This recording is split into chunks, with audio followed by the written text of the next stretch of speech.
창세기 24장을 보고 있는데요. 창세기 24장은 그 아브라함의 아들 이삭과 리브가가 결혼을 하게 되는 이야기를 하게 되니까 이 이야기를 이렇게 표현할 수 있을 것 같습니다.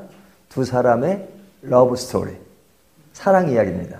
이 사랑 이야기가 아주 적나라하게 표현되고 있는데요. 자, 이 결혼을 위해서 노력을 누가 많이 하죠? 아브라함이 노력을 많이 합니다. 그래서 아브라함이 그의 종을 그 먼 나라, 자기 고향, 그렇죠? 굉장히 먼 거리입니다. 그 먼 거리를 보내요. 아마 지금이야 이제 뭐 비행기도 있고 하지만 그 당시 아마 걸어서 몇 달을 갔을 겁니다. 그래서 먼 거리를 신부를 구하기 위해서 가나안 땅에서 구하지 않고 그의 동족에서 그의 혈족에서 구하기 위해서 먼 여행을 가게 됩니다. 그래서 이제 그 가는 흐름 속에 하나님의 인도함을 받았고 또 이 종은 또 그곳에 가서도 하나님께 기도하면서 정말로 하나님이 원하는 그 여인을 만나게 되면 이렇게 해 주십시오라는 기도를 드립니다. 근데 그 기도대로 되어서 리브가를 만나게 되죠. 자, 리브가를 만나게 돼서 이제 그 가족들의 동의를 얻습니다. 오늘 읽은 본문을 보면 그 가족이 동의를 해줘야 되잖아요.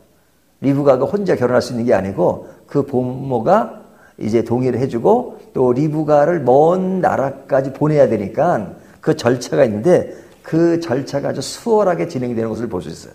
뭐 막힘이 없이 그냥 쫙 진행이 됩니다. 그래서 그 진행되는 그 아주 이야기가 아름답게 묘사되기 때문에 창세기 24장은 러브 스토리다 이렇게 말할 수 있습니다.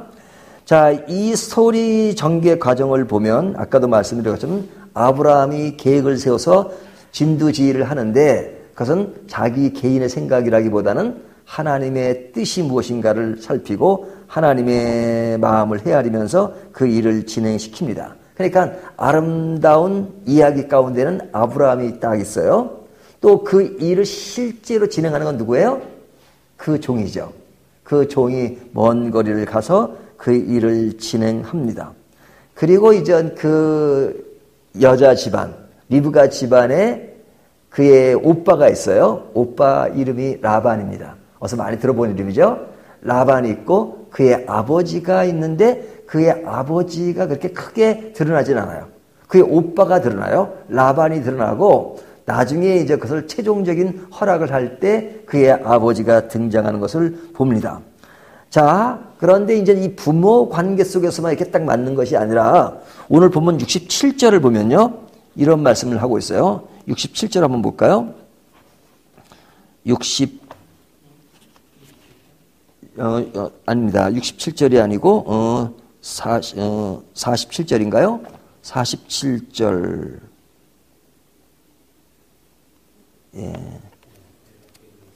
예, 거기 사랑하였다는 말. 자, 지금 제가 얼른 지금 눈에 안 띄는데요. 지금 여기 보면 본문에 그 리브가가 이제 그 누구죠? 자기 남편 될 이삭을 보고 사랑한다는 말이 나옵니다. 자, 이 여인이 이제 그 종을 따라서 그 나라로 오게 되잖아요. 그 아내 될 리브가를 누가 맞이해요? 이삭이 맞이하잖아요. 두 사람이 이제 결혼을 하게 되는데 서로 사랑하고 사랑하는 그 여인과 결혼했다라는 말씀이 있습니다. 그러니까 이 두 사람의 관계는 어떤 양쪽 부모의 어떤 그런 계획 속에서만 이루어진 것이나 두 사람과의 사랑이 이루어졌단 말이에요. 그래야 진짜 러브스토리잖아요. 사랑하지 않는데 결혼하면 그냥 강제로 부모들에 의해서 결혼되어지는 거지만 그것뿐만 아니라 부모의 동의하에 또 본인들도 서로 사랑하는 관계 속에서 그 결혼이 아름답게 진행된다라는 말을 하고 있습니다. 그러니까 오늘 본문의 모든 이야기는 아름다운 러브 스토리 이야기로 딱 점철되는 것을 볼 수 있어요. 그런데 그 사랑 이야기 가운데는 또 오점도 있는 것을 봅니다. 어떤 오점이 보이냐면 그의 오빠 라반의 이야기가 나와요. 자, 이 라반 하면 생각나는 거 있으시죠? 라반은 리브가의 오빠기도 하지만 나중에 세월이 지나서 이삭이 아들을 낳죠. 그 아들이 누굽니까? 야곱. 그러니까 야곱의 삼촌이에요. 그래서 야곱과 에서 사건이 있을 때 그 야곱이 도망을 가게 되는데 도망할 때 누구 집으로 가요? 삼촌 라반. 그렇죠? 그래서 라반의 딸 레아와 라헬을 아내로 얻게 되잖아요. 그때 공짜로 얻지 않아요. 이 라반이라는 사람이 아주 계산적인 사람이에요. 그래서 오랫동안 야곱이 그 밑에서 고생을 해서 두 딸을 얻긴 하지만 그러나 굉장히 계산적인 사람이죠. 야곱도 계산적인 사람이고 라반도 계산적인 사람인데 오늘 본문에 보면 그 라반이 그 동생 리브가가 결혼할 때 어떤 모습을 취하느냐라는 것이 자세히 나오는데요. 앞에 저희가 읽은 본문에 보면 그 종이 많은 물건들을 가지고 오고 그다음에 많은 인원들을 데리고 오지 않았겠어요? 근데 그 사람들을 깍듯이 대우하는 사람이 누구냐면 라반입니다. 라반이 손님을 아주 깍듯이 대접을 해요. 자기 집으로 모시고 그 다음에 낙타에게다 먹을 것도 주고 그 다음에 모든 것을 아주 친절하게 배려합니다. 근데 그 배려하는 그 라반에 대해서 오늘 본문은 뭐라고 말씀하고 있냐면 다시 처음으로 볼까요? 28절 소녀가 달려가서 이 일을 어머니 집에 알렸더니 그러죠. 자 이제 만난 이야기를 집에서 가서 이야기합니다. 29절 리브가에게 오라버니가 있어 그의 이름은 라반이라 그가 우물로 달려가 그 사람에게 이르러 그 사람은 누구예요? 아브라함의 종이죠. 30절 그의 누이의 코골이와 그 손의 손목고리를 보고 자, 그 누이의 코골이와 손목고리 어디서 난 거예요? 자, 아브라함의 종이 준 거잖아요. 그러니까 아주 귀한 물건입니다. 그것을 보고 그러죠. 누가 봤어요? 그 오빠 라반이 보고 또 그의 누이 리브가가 그 사람이 자기에게 이같이 말하였담을 듣고 그 사람에게로 나아갑니다. 나갔다. 그 사람이 왔다라는 것을 듣고 그러니까 뭐에 관심이 많은 거예요? 동생의 결혼보다도 지금 그 사람이 많은 것을 가지고 있다.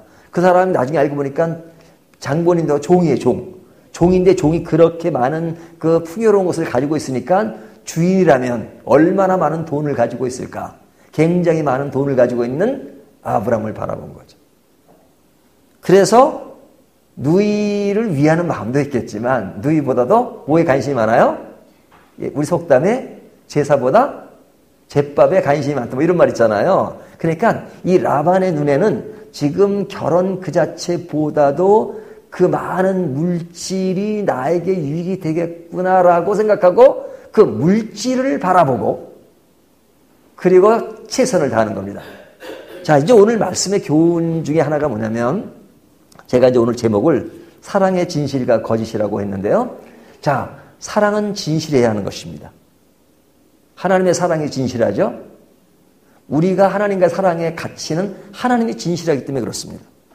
그러니까 우리는 하나님 앞에 진실로 대해야만 되는 존재죠. 근데 하나님의 그런 진실한 사랑 앞에 우리가 하나님을 거짓으로 대한다 그러면 어떤 것일까요? 하나님을 향해서 하나님 나빠요. 하나님 뭐 그러진 않죠. 늘 예배드리고 새벽 시간에도 기도하고 그러죠. 하지만 하나님 자신보다도 하나님이 나에게 주는 어떤 것에 관심을 더 가질 때 그때 우리는 그 사랑이 변질되는 겁니다. 가장 중요한 것은 하나님 그 자신, God Himself, 하나님 그분 자신이 중요한 거예요. 하나님이 살아계시고 역사하시고 지금도 우리와 동행하시고 우리를 선한 길로 인도하시는 하나님이시니까 하나님 자신이 중요한 겁니다. 하지만 어느 사이에 우리 신앙이 변질될 때 나타나는 현상이 뭐냐면 하나님 자신보다는 하나님이 나에게 무엇을 주셨는가, 하나님이 주신 선물, 하나님이 주신 능력, 하나님이 주신 어떤 것에 더 관심을 갖다 보니까 뭘 잊어버려요? 하나님 자신을. 우리에게 가장 귀한 것은 하나님 그분 자신인 겁니다. 하지만 우리는 하나님 자신의 관심을 갖기보다는 하나님이 나에게 주신 어떤 것에 관심을 갖다 보니까 하나님을 인위적으로 사랑하는 것이에요. 그래서 우리는 자꾸만 다른 것에 관심을 갖습니다. 하나님을 진정 사랑하고 하나님을 바라보는 것이 아니라 하나님이 나에게 베푼 어떤 것에 관심을 갖다 보니까 우리의 신앙이 자꾸 변질되는 거예요. 라반의 모습을 통해서 그것이 보여집니다. 우리가 진실과 거짓의 차이는요, 사실은 조금의 차이일 수 있어요. 의사가 있습니다. 좋은 의사가 있고 나쁜 의사가 있어요. 그 차이는 뭔지 아십니까? 뭐 나쁜 의사라고 해서 뭐 의술 능력이 떨어지고 꼭 그런 것만은 아니에요. 그런데 의사 역할을 하려면 또 병원을 운영하려면 두 가지가 필요해요. 하나는 돈이 필요해요. 또 하나는 환자를 위하는 마음이 필요해요. 이 두 가지가 있어야 돼요. 환자를 위하는 마음은 있는데 돈은 너무 생각 안 해. 그래서 경영을 못 해. 문 닫게 돼. 그것도 좋은 의사는 아니에요. 그래서 균형을 잡는 게 중요하죠. 딱 균형을 잡고. 정도를 가는 것. 근데 돈 쪽으로 약간 기울어지면 환자들에게 어떻게 돼요? 그냥 넘어가도 되는 것을 가지고 검사를 맡으라 그래요. 자꾸 돈 쪽으로 기울어져요. 그러니까 조금 기울어진 것을 뭐라 그래요? 그게 탈선입니다. 타락이고. 또 너무 의술 쪽으로만 가면 경영을 못하니까 무능력한 모습이 되잖아요. 그러니까 우리 신앙에는 균형이 중요합니다. 하나님에 대한 사랑, 그것을 바로 딱 균형 맞게 가야 돼요. 그런데 자꾸 한쪽으로 기울어지면 하나님이 주시는 그 사랑 안에서 나에게 유익되는 것만 더 가면 이제 하나님을 어떤 식으로 믿게 돼요? 내 이기적인 신앙으로. 내가 더 주체가 됩니다. 하나님께 순종하며 가겠다는 삶이 아니라 내가 내 길을 갈 테니까 하나님은 나한테 맞춰주시오. 내가 원하는 대로 해놓으세요. 이것이 신앙인 것처럼 착각한단 말이에요. 이것은 신앙이 아닙니다. 이것은 불순종의 첫걸음이라고 할 수 있어요. 우리의 신앙은 사랑에 집중해야 합니다. 오늘 본문이 보여주는 것은 아름다운 러브 스토리 이야기를 하고 있어요. 하지만 그 오점 하나를 남긴다면 라반은 외적으로는 아주 사랑의 분위기 속에 무르익은 것 같고 사랑에 전적으로 투신하는 것 같지만 그러나 그는 무엇을 보고요? 자기 동생이 낀